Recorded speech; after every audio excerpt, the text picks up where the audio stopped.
Hello and welcome to the Balancing Busy podcast. I am Leah Remillet, and today we are talking about simplicity as a strategy. And what I'm most excited about is to actually share with you what this looks like in my life, which I hope is going to spark ideas for you on what this could look like in your life. But ultimately, it comes down to becoming aware. What matters most and what is distracting you from that? That's the question. Being hyper aware of what matters most to us and then what is distracting us from it is going to help us to reveal where there's the gaps in our lives, where there's those things that we're allowing focus and attention to go to that are not serving us. The goal of this episode is to reveal more time in your life by helping you do less. I was reading in Jon Acuff's newsletter. If you haven't read any of his books, they are so good. He said, simplicity is a strategy. And instantly I could feel myself like, yes, amen. I mean, I was so excited about that. And my mind just started like shooting off in a million different directions as I was trying to think about, okay, where am I using simplicity as a system? And the thing is that less is naturally harder for us to imagine.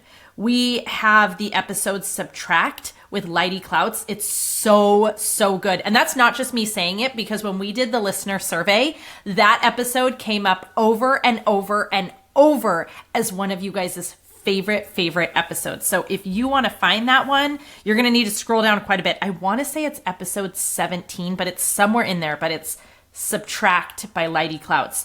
And, this idea that less really is harder for us to imagine. When we think, oh, I need this to happen, the first thing we think about is what can we add, not what can we subtract. Even if the thing is, I need to have more time.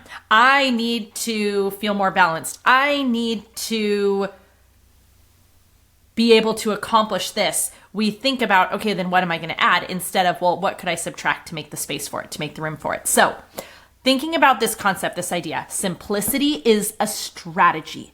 Recognizing that whatever matters most to us, we need to look around that and say, okay, well, what's distracting me from it? What is keeping me from getting closer to what I want, to that lifestyle that I'm after, to that feeling that I'm after, to my goals? Because balance, it's really a feeling. It's not a destination. It's not a place you're going to get to. It's a feeling. And the thing about balance is everything ebbs and flows. Balance is about being able to stay in a place where we feel good. And you're not going to stay in that all the time. In fact, you might even have one day where you start feeling balanced, then in the middle of the day, you're like, crazy, chaos, hecticness, and then you get back into balance. But my goal for all of us is that we spend more and more time in that feeling of balanced and less time in those feelings of chaos. Okay, so what I want to do is I want to hopefully I've got you thinking about simplicity as a strategy. Yes, oh my gosh, where could this be in my life? And can I just tell you right now, I would love to hear from you. Yes, you. If you thought of an area of your life where you're like, oh, I use simplicity as a strategy here. Will you please send me a DM or an email? I want to hear, because I think it would be so fun to do a follow-up episode where we share all kinds of examples from all of you of simplicity as a strategy. Wouldn't that be amazing to hear? I love ideas. Like, you give me an example and then I can run with that. I'm like, oh, okay, now that I'm seeing it here, in this context, what if we put it there? What if we tried it in this other space? And so I would love to hear where you're using simplicity as a strategy. Okay, here are some of mine. Dinner time. I feel like I talk about this one all the time. Are you guys sick of this one? Do you feel like, Leah, do you have any other areas? I do, I promise. But this one, it is so profound in our life, okay? It just has made such a difference for my family, but simplicity as a strategy for dinner time, right? We're like, embracing takeout, embracing things like pizza night, and we're just going to pick up a pizza and let someone else make dinner, embracing the meal kits and letting the kids be in charge, embracing really, really simple dinners. Literally just walking down that cooler section at Costco where it's all the like pre-made stuff and being like, yes, that is what we will do for dinner for several of the nights, right? Yes, I'm going to go ahead and take that 90% made thing, or it's already all like portioned out and I just have to throw it into the wok or the skillet or the oven. I definitely am using simplicity as a strategy to experience family dinner, because what matters most? Us sitting together as a family and having dinner. What was distracting me from that? Thinking that dinner needs to be this very ornate, complicated, time-intensive thing, because I do love to cook and I like making, I go over the top. That's just kind of my personality. I go over the top with everything, and I've gotten better at it because I've really worked on it over the years. Like, I recognize this about me, but I definitely applied over the top to dinner. In fact, this is kind of a side thing, but do you want to know, this is my experience with learning to cook. I did not know how to cook when we got married. My dad raised me in my teenage years. It was just the two of us. We just ate out a lot, and he would make dinner every once in a long while, but we just didn't have a lot of family dinner. And when we were eating together, it was, a lot of restaurants. And anyways, I did not learn how to cook, and I get married and I want to make dinner for us, and I can't make anything. I remember one time I made this dinner. He was at work. I was in between jobs, so I wasn't working at all. And I worked really hard on this whole dinner. And he comes home and I'm like, I made dinner. And he, sits down. He's like, oh my gosh, I'm so excited. This is so great. And he's like very sheepishly, he's like, what is it? It wasn't even recognizable. It was not recognizable. It was stew. That's what it was. And I think maybe all the liquid was gone. So there was no liquid in it. It was so bad. So because I am a very over the top personality, I was like, I need to make a plan. I need to make a plan on how I'm going to learn to cook. So what I did is I sat down with a pen and a notepad and I would watch the Food Network. And my plan was to learn how to make 3 dinners. That way, if we had people over, I could rotate them. And in my head, I was thinking, people won't figure out that I only know how to make 3 things, but I'll have these 3 dinners. So that was how I learned to cook. The Food Network literally was my cooking coach, my cooking teacher. And I would take notes and I would just watch these episodes and get ideas. And I started learning and realizing how things connected with each other.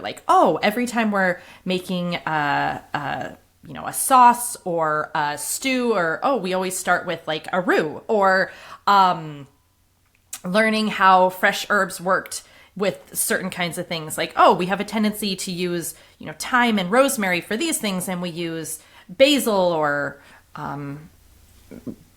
dill for these things, or whatever, right? So I over time really learned to cook and learned that I loved it. And I really love making a little more intricate things. And so I was bringing that mentality and thinking it needs to be a Food Network episode meal. I garnish everything. I love to garnish. Okay. So, hopefully this is all showing you. It's just this very over the top mentality that I was bringing towards regular nightly dinner. That is just not sustainable. And I don't know why it took me so long to figure that out. Years to figure that out. But what matters most? Us together as a family having dinner. What is distracting me from that? Trying to make it Food Network worthy, complete with garnish and pan sauce. And so simplicity as a strategy for dinner time has been huge. Okay, I know I talk about dinner all the time, but now you understand the backstory a little bit more. Okay, so clean house, Simplicity as a strategy. I have a house cleaner. I don't know of a simpler way. Let's just be honest. We also do our power cleans, right? Where I set a timer for 15 minutes. That's usually the average, but 15, if it's really bad, it might be 30. And I'm like, okay, power clean, everybody in here, everybody go. And everybody knows they better work their tails off for that whole 15 minutes. Otherwise, I'm adding more time to the timer. But it's amazing because we can really make a difference when all of us together are there just cranking it out.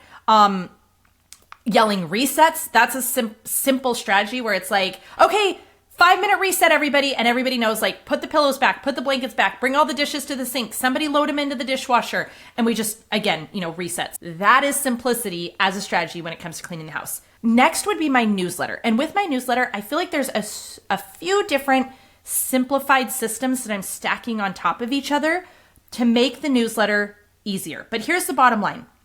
In all of these things that we're talking about, whenever you're trying to be consistent, okay? If you are trying to be consistent in anything, you want to implement simplicity as part of your strategy. You will stay more consistent if you keep it simple. The more complicated you make it, the harder it is to keep showing up. So with my newsletter, for years and years, I was so consistent. I mean, years and years, I was so consistent. And then there was this period of time where I got really, really inconsistent. It was a lot of me transitioning. I was making huge pivots in my business. It was also around the time where we took our year to travel the world with our kids. And, so I wasn't really sending the newsletters as much. And then when I got back, I'm like shifting and pivoting. And anyways, there was a big period of time where all of a sudden I wasn't consistent about the newsletter anymore. And now I'm back to consistent. And some of the things that I layered on top of each other to get consistent was having a format. Like, this is what the newsletters look like. Every single Tuesday, you are going to get a newsletter about the podcast, and I'm going to have a few tips in there usually that relate with the topic from that podcast. In case you don't have time to listen to the podcast yet, you can just skim and get some value right out of that newsletter. So that's one thing. I know what I'm talking about. It's going to be the latest podcast episode. The second thing is I have a template. I have a newsletter template that I created that we can, as a team, just duplicate and fill in the next one. And we don't have to reinvent what this email is going to look like, what graphics we're using, who's going to design them, what's it going to look like. So it's just the exact same template every single time. And I shifted a little bit because I don't want you to get bored. So it's like my monthly roundup looks a little bit different. The newsletter one looks a little different. Every once in a while when I'm talking about this kind of thing, that one looks a little different. But they're still the same in that the roundup looks the same every month. The podcast looks the same. The other kind looks the same. So I create it once and then I'm duplicating and just adjusting. So using templates, having a theme, having certain things that you're like, this is what I deliver. This is what I do. That's how I'm able to make my newsletter be consistent. Content. I feel like the same concept applies when we're talking about content, or I'm really looking and thinking about like social media and Pinterest. Canva is incredible. Using Canva to create your graphics, but don't create a new graphic every single time. Every time you're sitting down to make a new quote or a new Pinterest graphic or whatever it might be, do not go make a whole new one. Have a handful of graphics that are branded to you, that have your right fonts, your right colors, and just keep reusing them. Just duplicate and put in the new quote or put in the new thought or the new idea or whatever it is. And there's two reasons that I think this is really important. Number one is it makes your life simpler, okay? It makes it easier to create content because you're not spending extra time designing. You're just duplicating the template and making the next one. So that's the super, super obvious that goes together with this particular episode where we're talking about simplicity as a strategy. But second, it's going to create congruence. When you are constantly shifting things and it's a whole new graphic, it's all new fonts, it's all new whatever, you are not creating recognition. brand recognition. So you are making it so every single time I'm not connecting the dots that this is you, that this is your brand again. So for the sake of brand recognition, for the sake of creating trust, you've heard know, like, trust. Part of that trust comes with, if I see an ad from Apple, I instantly recognize it. It feels like Apple. If I see an ad from Nordstrom, I recognize it. It feels like Nordstrom. If you see something from me, my hope is that you recognize it and it feels like me. And that builds more trust. So that is another huge reason to give yourself permission to say, I am not going to keep trying something completely different and new because it's confusing my customer. And a confused customer does not buy, just doesn't buy. So that is another reason when we're talking about newsletters or content creation to keep it simple, keep it similar, because that is actually going to feel better for your audience anyway. And then another thing where I'm thinking about simplicity as a strategy is the way that I schedule calls. So there's two different strategies that I'm using. One is I have specific days of the week, right? It's not, you can't schedule every single day. There's only a couple days that are open for certain kinds of scheduling things. And that way those days are blocked out. I'm using, a time blocking method where I'm like, okay, those days are blocked out for clients maybe, or for podcast interviews. And that way my brain is ready and to be focused in on the task for that day. I don't have to be jumping from thinking about a podcast interview to thinking about a client project to thinking about something else. The second thing is the way that I schedule them is very back to back. I don't give big breaks in between. So if I'm scheduling calls, they are going to be scheduled back to back with a 5-10 minute break. It's enough for me to jump up, run to the bathroom, stretch for a second, get my stand on my watch, one more hour, and then sit back down and go back in. And I do that because, again, I don't want to have an hour in between where I'm like kind of trying to figure out where to fill it, and it's not going to be efficient or effective. So I'm just scheduling them back to back so that it's like, okay, boom, boom, boom, those are done. And now I can move into something completely different. So what are you going to try to use? As we've talked about these ideas, what did it spark for you? Where are you already using simplicity as a strategy? And if there's something that you've been really wanting to be consistent in, but it's been really hard, how can you make it simpler? What could you try? What could you do that would allow you to be able to have that consistency, to be able to get that thing that you want, the thing that matters most, and then get clear and really think about how you simplify instead of it being too complicated, which can be distracting. Okay. I'm so excited to hear from you. I am serious. I really, really want to hear your simplified strategies. Like, where are you making simple part of your strategy? Because I could keep going. I do it in my workouts. I do it in the way that I get ready. I do it with my makeup. I do it with what I wear every day. Like, where do you do it? Are those some of them? Share them with me, because I think it would be so cool to have a follow-up episode, a part 2, which is, the simplify strategy, your take on it, and then hear all kinds of ideas from you guys. So either reply to my newsletter or send me a DM on Instagram, Leah Remillet, LeahRemillet. And I hope we do a follow-up episode and we get to learn even more ideas. I want to learn from you and we can learn from each other. And that is just so powerful because we are so much better together.